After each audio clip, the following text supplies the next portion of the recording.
Hello and welcome to April 7th. Today it is, and you're right here. Tune in to my Bible study show. I'm your host and teacher, Minister Love, and we are bringing to you some more church news. That's right. It just never stops. The pretty press is running 24/7. It's just shooting them out, shooting them out. News, news, news, news, news, news, news. Can you imagine if we had more than 66 books of the Bible? Can you imagine if everything was printed? Oh my God, we would never stop reading about the people in the first century or in the Old Testament as well. If they kept writing, adding to the Word of God. Well, we got church news today. Let's go on through the doors, walk on in, sit down, get comfortable, sit with me. You know how they do it when you go into church. Tell your neighbor, praise the Lord. Tell your neighbor, I got this. You know, they're always telling us to tell the neighbor something, but they ain't telling us to tell the neighbor that you're a crook. They ain't telling us to tell the neighbor that you're an adulterer. They ain't telling us to tell the neighbor what you stole the money from the church. Tell us to tell the neighbor that. Okay. Shoot.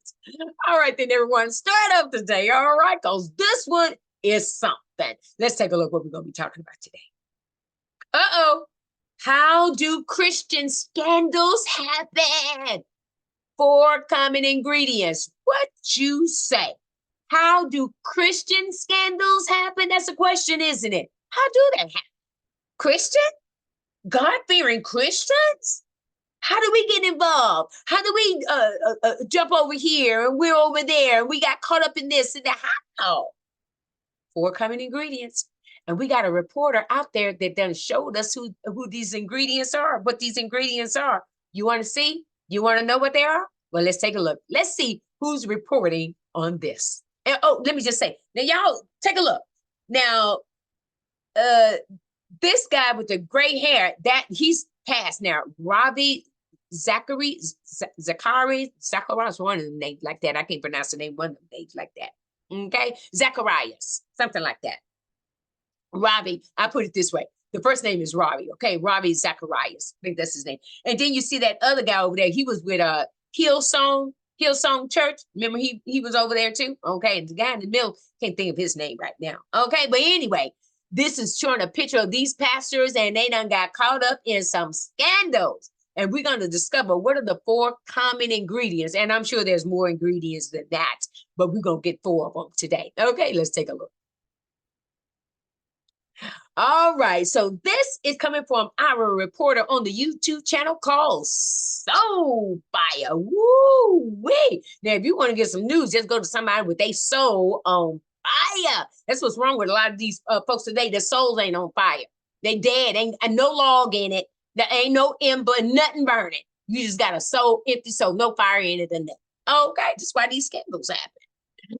All right, then, so let's take a look at the 4 common ingredients. Okay, so before I get to the comments, I'm gonna just spell out what these ingredients were that they found. Okay, so let's just let me move this way so you can see as well. Okay, there we go. There we go.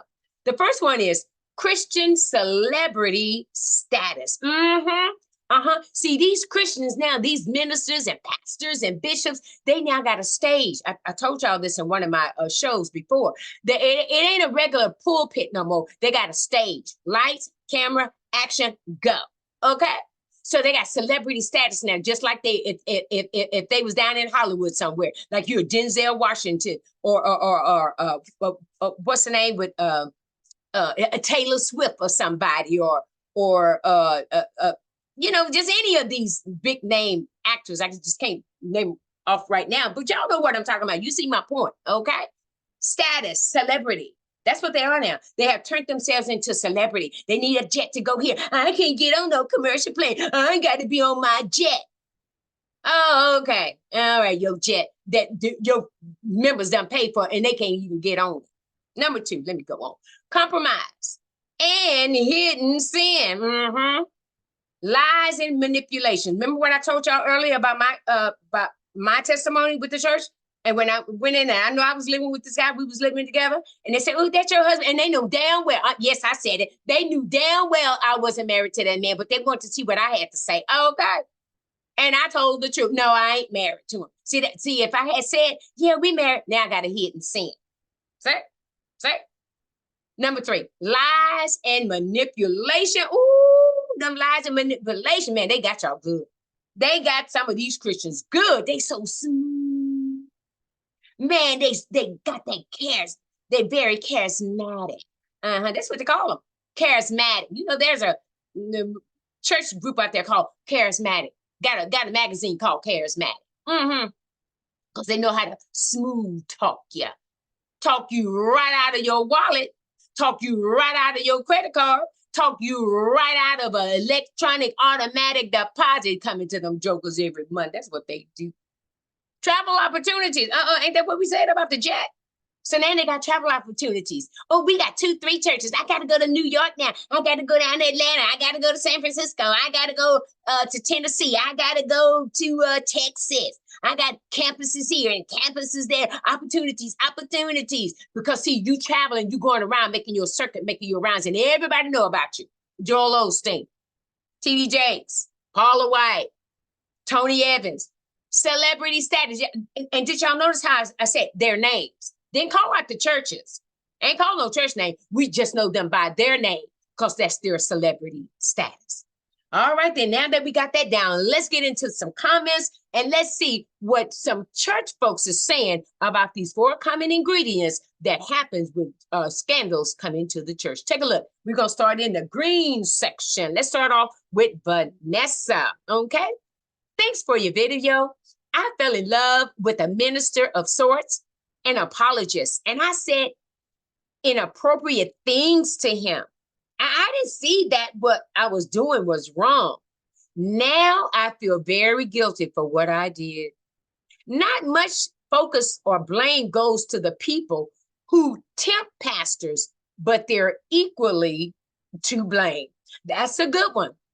Now, if you're out there and you got a motive and you looking at this man in the pulpit and you know this man is married and you looking at him with a motive to get into bed with him and you're saying things that attract him, that's turning him on. Yeah, you're right. You're equally to blame. You're right. I agree with you on that one. Take a look in the yellow zone. Ooh, we got a big one in the yellow zone. Take a look at what Mercer had to say. I'm from Guam and relocated to California. The same scandal happens here also. One church that was an extension outreach ministry from Hawaii in the 70s, a pastor had infidelity destroyed the church. Another pastor took over again, adultery broke the church, and lastly, the pastor had compromised a business owned by the pastor congregation, went down from 500 members to below 30 to 50 membership, lost their nice church building that was leased, couldn't afford the lease anymore. Membership went down and turned it over to another church ministry and moved to another location with a new pastor under a new church type. Because sin was from the top leadership, the membership broke, sheep scattered to search for another church. Some stopped going back to church. Very few stayed back, but the church is not the same anymore. See, you see what happens when you got a bad shepherd? Now, this shepherd's supposed to lead you to clean water, still water, green pastures. But that joker leading you behind the doors in the church, in the basement, in the pulpit, in his car, at the hotel, motel, leading you there. And now you drinking up all of this stuff that he's telling you. You're the only one, and ain't nobody gonna find out. It's just me and you. And yeah, I'm gonna divorce my wife, but we're gonna have to take this slow. Now, I like that. Like that show I had the other one we had about the pastor marrying his son's wife. Remember that? See, this shit happens. This stuff happens, y'all, in the church. Go to the red zone. Woo-hoo. But wait a minute, let me just go back up there. Notice what she said. This was back in the 70s. Here we are up in the 2020-something year. And this shit is still going on in the church. Yes, I said it, and I'm going to say it again, so get used to it. Because that's just what it is. Shit. Shit on the congregation. And you know what gets me is that They act like they don't even smell the shit. You know you ought to use you can smell shit. You can smell shit because it stinks. But some of these people sit up in these churches, the shit is all over in the pulpit, all over the shepherd, and they sniffing, and it smell like roses. And he giving you shit. You know, so she said it went from 500 members down to below 30 to 50, and then after that it went to nothing. And lost the building. I was with the church like that. Started off in one little building, scandal broke out in the church. The pastor was sleeping with women in the church. People heard about it, lost a lot of members, had moved to another building. Another scandal broke out at that building. Now had to move to another building. I ain't been to the new one. I ain't been to the new one yet. I don't know what's going on over there. But are y'all seeing it? This is a pattern. This ain't something that just happened overnight. This stuff been going on for years and years and years. And we always talking about it's the end time. We living in the end time. We live in the end time. I wish somebody talk about these jokers here. I wish they talk about them living in the end time. And these are the ones that's telling us we living in the end time. And they doing this crap. Why haven't they career ended? Why haven't they ended? But they ruin other people's lives. But they keep going on to preach and teach. But you don't ruin women's lives and their daughters' lives and sons' lives because of your adultery and your homosexual activity in the church. In the church. Yes, that's where it is. Your hidden sin. Because you can't nobody touch you. Don't be talking about my pastor. Don't be saying nothing about my bishop. Look at yourself. Well, look what your pastor is doing. Why can't nobody? What do you think ain't nobody gonna talk about it? And he's all in the newspaper. Of course they're gonna talk about it. All right, y'all. Woo, Miss Love gonna have to calm down. I gotta go right there. Time is running out, y'all. Hey, look, take a look at this last one, the red zone from Dunn says, number 1, good looks. Number 2, fame. Number 3, high position. Number 4, the devil. I like your 4 ingredients. I like your 4 ingredients. Thank you, Dunce, for that. Hey, listen, everyone. Thank you all for watching today. It's been a great week. I'll see you tomorrow. We're going to start off a fresh new week. Can't wait to show you what's coming up tomorrow. Want to give a shout out for Vanessa, Mercer, and Dunce for giving me these great comments today. All right, then, everyone. Hey, listen, take care. I'm going to see you tomorrow. Thank you for watching Church News here at My Bible Study Show. Remember, watch, study, share, and subscribe this YouTube channel with your family and friends, and I'll see you tomorrow.